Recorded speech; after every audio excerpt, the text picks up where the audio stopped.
What's up guys, Julian here today. I'm going to be showing you how to make Etruria beat style, hard, ravey, trancey, techno. As usual, you can get the full project files, samples, MIDI, presets, everything from this video is available at the top of the description on my website. Definitely go grab that, it's a really high quality template and you'll be able to take your tracks to the next level. Today, if you grab this, again, link is at the top of the description. Thank you so much for the support everybody, every little bit helps, and let's dive in. Alright, we're at 142 BPM. That's a pretty standard tempo for the style of harder techno. And the first thing we got here is the kick.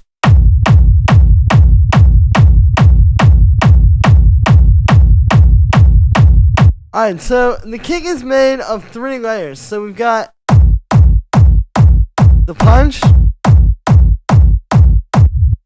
we have our rumble, and then we actually have this rim shot.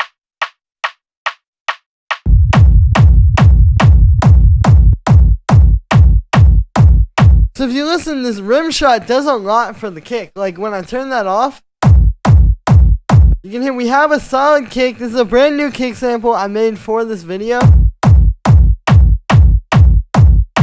And then when you add that rim shot, you can see I'm high passing the rim shot and I'm also making it a bit shorter. When you add that,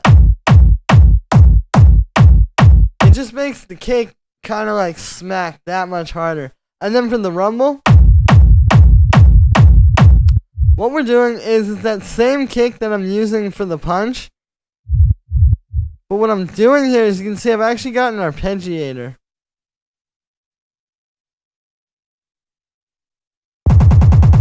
Right, it's giving you 16th notes. And you can see, yeah, I dragged that forward a little. So you kind of get like that part of the kick and it's a bit more bassy. Then I've got short reverb. Like the size is down a lot. That's crucial for making this really fat. I've got this amp, low pass filter, so we're getting just the rumble. And then I have this shaper with this utility here. So what this allows us to do is shape so that it kind of bounces off of the kick a bit. So all it's doing is it's the shaper controlling the gain on the utility, and then you just use the depth and the offset there. You want to make sure this isn't going any higher than 0. But there you go, you can get that nice volume shaping.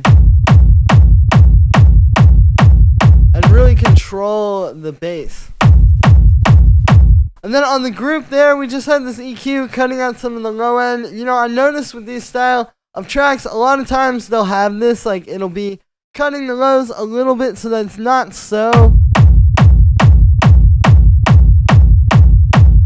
like rumbling in your face. You know, a lot of times these actually really low frequencies, you don't even really want them. You can just make the mix a bit muddier. So we're cutting that out.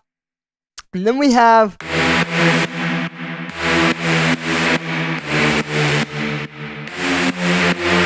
this main techno stab here. So the way we're making this, you can see the notes, it's literally just E, D, and then F. Very simple, but it just gives you a really powerful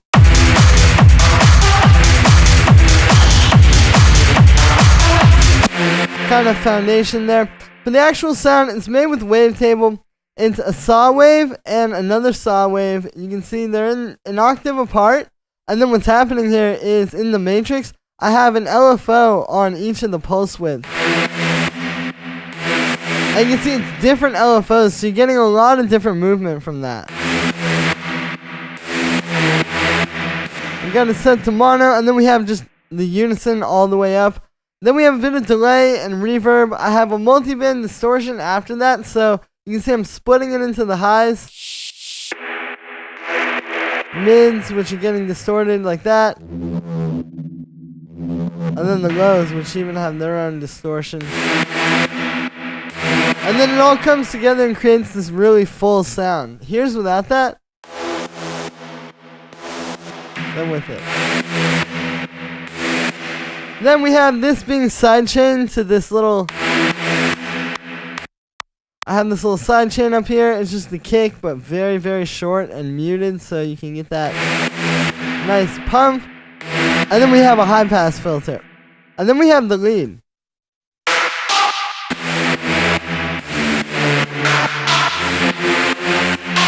Which you can see, this is very much like doing a call and response with the stab I just showed you. So that's something to keep in mind. If you're going to have these different elements here, you know, having them play off of each other. So even if you play these by themselves,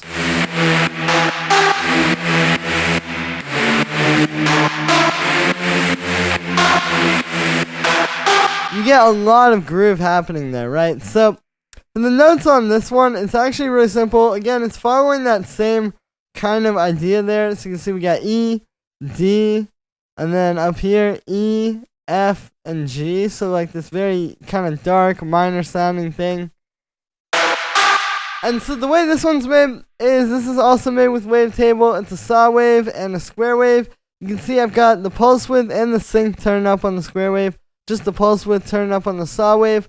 And then I have an LFO on the pulse width of this as well. So very similar to what I did where it's the two different LFOs, so you get a lot of movement there. We got a low pass filter here as well with an envelope on it. And then we've got a bit of noise unison, some overdrive, some delay, a bit of sidechain, high pass filter, and actually another high pass. And then we have this little vocal. So this is kind of like, if you notice, there's like that call and response thing happening with the lead and the stab. And then what happens is the lead doesn't play. And instead, this vocal comes in. So this is a good way to mix it up, you know, so it's not just those same two sounds. You get like a bit of, you know, a nice arrangement there, having the lead and then this low vocal. This is actually one of my vocals. It's from my Definitive Techno Vocals sample pack on my website, Electronic Samples. I've just cut out a bit of low end, and then it's being sidechain. And that is it for that. Then we have the snare, which is 2 layers. So we got this snare.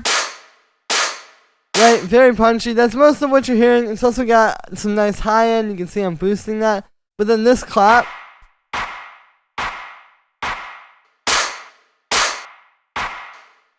you can hear it just really fills it out. So then when you play these, you know, it really smacks equal to the kick like that.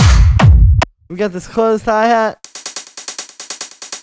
which is being sidechained. So you can hear that'll have like a, you know, it kind of bounces off of the kick and you get a better rhythm from that. Then we have this percussion loop. So what's going on here is this is actually kind of like a rave loop. Like if you guys know, like the rave loops that I use where it'll usually be like this pretty busy percussion loop all as one layer. So this is essentially that as individual layers. I wanted to show you how these are made. So you can see, you know, we've got some basic foundational layers.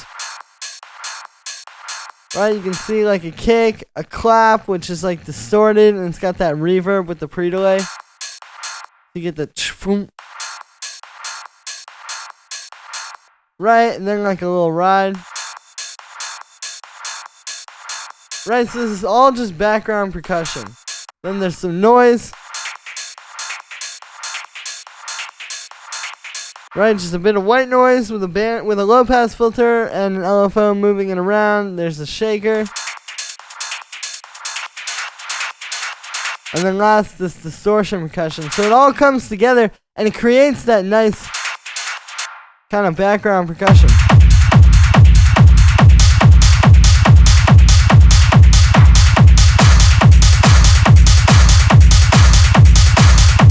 Right, you can hear how that all sits underneath the drums. And then on the group of that, there's just a high pass. And I'm also sidechaining it a bit so that it kind of sits in the background. And then the last thing down here is just this hi-hat. You can hear it's just a nice, punchy, fat hi-hat. It'll sit right on top of the mix. And yeah.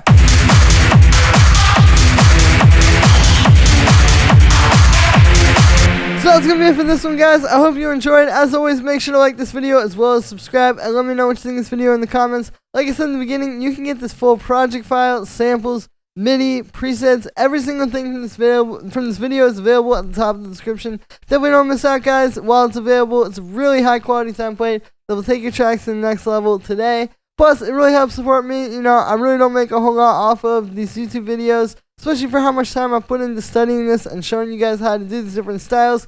So now we go grab this, help support your boy. Thank you so much for the support, everybody, and I'll see you tomorrow with another video.